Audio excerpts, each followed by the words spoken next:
एक धनी सेठ के 7 बेटे थे। 6 का विवाह हो चुका था। 7वीं बहू आई। वो सत्संगी माँ बाप की बेटी थी। बचपन से ही सत्संग में जाने से सत्संग बस गया था जीवन में। ससुराल में घर का सारा काम तो नौकर चाकर करते हैं। जेठानियां केवल खाना बनाती है, उसमें भी खटपट होती रहती है। बहू को सुसंस्कार मिले थे कि अपना काम स्वयं करना चाहिए और प्रेम से मिलजुल करके रहना चाहिए। अपना काम स्वयं करने से स्वास्थ्य बढ़िया रहता है। उसने युक्ति खोज निकाली और सुबह जल्दी स्नान करके शुद्ध वस्त्र पहनकर पहले ही रसोई में जा बैठी। जेठानियों ने टोका, लेकिन फिर भी उसने बड़े प्रेम से रसोई बनाई और सबको प्रेम से भोजन कराया। सभी बड़े तृप्त व प्रसन्न हुए। दिन में सास छोटी बहू के पास जाकर बोली, बहू तू सबसे छोटी है, तू रसोई क्यों बनाती है? तेरी 6 जेठानियां हैं। बहू ने कहा, माँ जी, कोई भूखा अतिथि घर आ जाए तो उसको आप भोजन क्यों कराते हैं? सास ने कहा, बहू, शास्त्रों में लिखा है कि अतिथि भगवान का स्वरूप होता है। भोजन पाकर वो तृप्त होता है तो भोजन कराने वाले को बड़ा पुण्य मिलता है। माँ जी, अतिथि को भोजन कराने से पुण्य होता है तो क्या घर वालों को भोजन कराने से पाप होता है? अतिथि में भगवान का स्वरूप है तो घर के सभी लोग भी तो भगवान का ही स्वरूप है, क्योंकि भगवान का निवास तो जीव मात्र में है।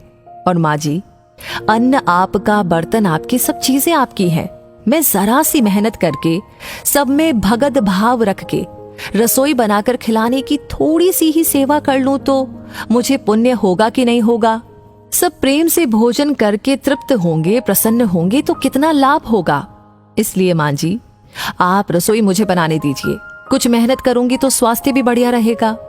सास ने सोचा कि बहू की बात तो ठीक है, हम इसको सबसे छोटी समझते हैं, पर इसकी बुद्धि सबसे अच्छी है। दूसरे दिन सास सुबह जल्दी स्नान करके रसोई बनाने बैठ गई। बहुओं ने देखा तो बोली, माँ जी, आप परिश्रम क्यों करती हैं? सास ने कहा, तुम्हारी उम्र से मेरी उम्र ज्यादा है, मैं जल्दी मर जाऊंगी। मैं अभी पुण्य नहीं करूंगी तो फिर कब करूंगी? बहुएं बोली, माँ जी, इसमें पुण्य क्या है?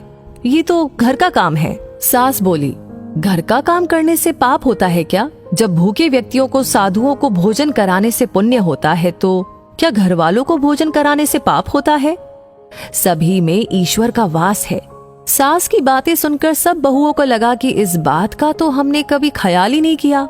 ये युक्ति तो बहुत ही बढ़िया है। अब जो बहू पहले जग जाए वो रसोई बनाने बैठ जाए। पहले जो भाव था कि तू रसोई बना तो 6 बारी बंधी थी, लेकिन अब मैं बनाऊं, ये भाव हुआ तो 8 बारियां बंध गई। 2 और बढ़ गए, सास और छोटी बहू। काम करने में तू कर, इससे काम बढ़ जाता है और आदमी कम हो जाते हैं। पर मैं करूं, इससे काम हल्का हो जाता है और आदमी बढ़ जाते हैं। छोटी बहू उत्साही थी। सोचा कि अब तो रोटी बनाने में चौथे दिन बारी आती है, फिर क्या किया जाए। घर में गेहूं पीसने की चक्की पड़ी थी। उसने उससे गेहूं पीसने शुरू कर दिए। मशीन की चक्की का आटा गरम गरम बोरी में भर देने से जल जाता है। उसकी रोटी स्वादिष्ट नहीं होती, लेकिन हाथ से पीसा गया आटा ठंडा और अधिक पौष्टिक होता है और उसकी रोटी भी स्वादिष्ट होती है। छोटी बहू ने गेहूं पीसकर उसकी रोटी बनाई तो सब कहने लगे कि आज तो रोटी का जायका बहुत ही अच्छा है। सास बोली, बहू, तू क्यों गेहूं पीसती है? अपने पास पैसों की कमी नहीं है। माँ जी, हाथ से गेहूं पीसने से व्यायाम हो जाता है और बीमारी नहीं आती। दूसरा रसोई बनाने से भी ज्यादा पुण्य गेहूं पीसने का है। सास और जेठानियों ने जब सुना तो लगा कि बहू तो ठीक ही कहती है। उन्होंने अपने अपने पतियों से कहा कि घर में चक्की ले आओ, हम सब गेहूं पीसेंगी। रोजाना सभी जेठानियां चक्की में 2-2.5 सेर गेहूं पीसने लगी। अब छोटी बहू ने देखा कि घर में जूठे बर्तन मांजने के लिए नौकरानी आती है। अपने जूठे बर्तन हमें स्वयं साफ करने चाहिए, क्योंकि सब में ईश्वर है तो कोई दूसरा हमारा जूठा क्यों साफ करे। अगले दिन उसने सब बर्तन मांज दिए तो सास बोली, बहू, विचार तो कर, बर्तन मांजने से तेरा गहना घिस जाएगा, कपड़े खराब हो जाएंगे। माँ जी, काम जितना छोटा उतना ही उसका महात्म्य ज्यादा। पांडवों के यज्ञ में भगवान श्री कृष्ण ने जूठी पत्तले उठाने का काम किया था। दूसरे दिन सास बर्तन मांजने बैठ गई। उसको देख कर के सब बहुओं ने बर्तन मांजने शुरू कर दिए। घर में झाड़ू लगाने नौकर आता था। अब छोटी बहू ने सुबह जल्दी उठ करके झाड़ू लगा दी। सास ने पूछा, बहू, झाड़ू तूने लगाई है? माँ जी, आप मत पूछिए, आपको बोलती हूँ तो मेरे हाथ से काम चला जाता है। झाड़ू लगाने का काम तो नौकर का है, तो तू क्यों लगाती है? माँ जी, रामायण में आता है कि वन में बड़े बड़े ऋषि मुनि रहते थे, लेकिन भगवान उनकी कुटिया में न जाकर के पहले शबरी की कुटिया में गए, क्योंकि शबरी रोज चुपके से झाड़ू लगाती थी, पंपा सरोवर का रास्ता साफ करती थी कि कहीं आते जाते ऋषि मुनियों के पैरों में कंकड़ न चुभ जाए। सास ने देखा कि ये छोटी बहू तो सबको लूट लेगी, क्योंकि ये सबका पुण्य अकेले ही ले लेती है। अब सास और सब बहुओं ने मिलकर के झाड़ू लगाना शुरू कर दिया। जिस घर में आपस में प्रेम होता है वहां लक्ष्मी बढ़ती है, और जहां कलह होता है वहां निर्धनता आती है। सेठ का तो धन दिनों दिन बढ़ने लगा। उसने घर की सब स्त्रियों के लिए गहने और कपड़े बनवा दिए।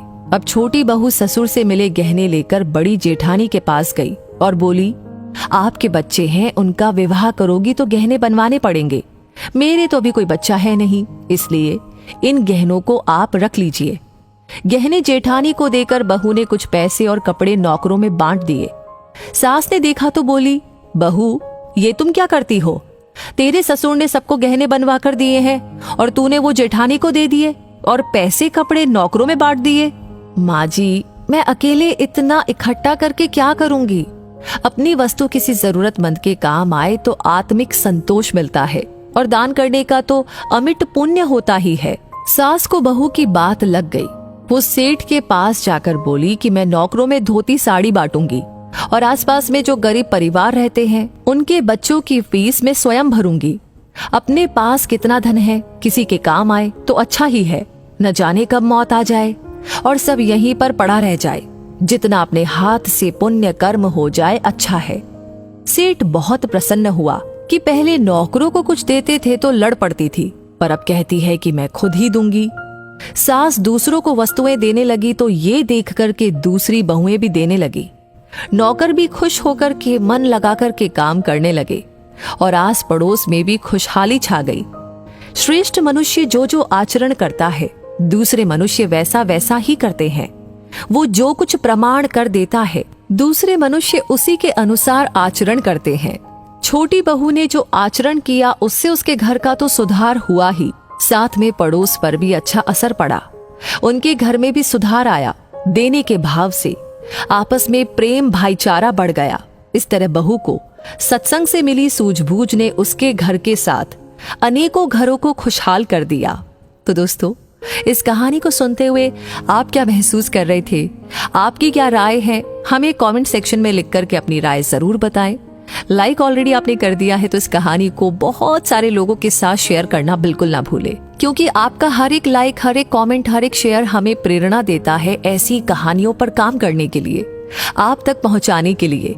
तो हमेशा ऐसी कहानियां आपको मिलती रहे, उसके लिए करना होगा एक छोटा सा काम, हमारे पेज को फॉलो कर लीजिए। तो मैं मिलूंगी आपसे बहुत जल्दी ही और ऐसी कहानियों के साथ। तब तक के लिए कहूंगी धन्यवाद।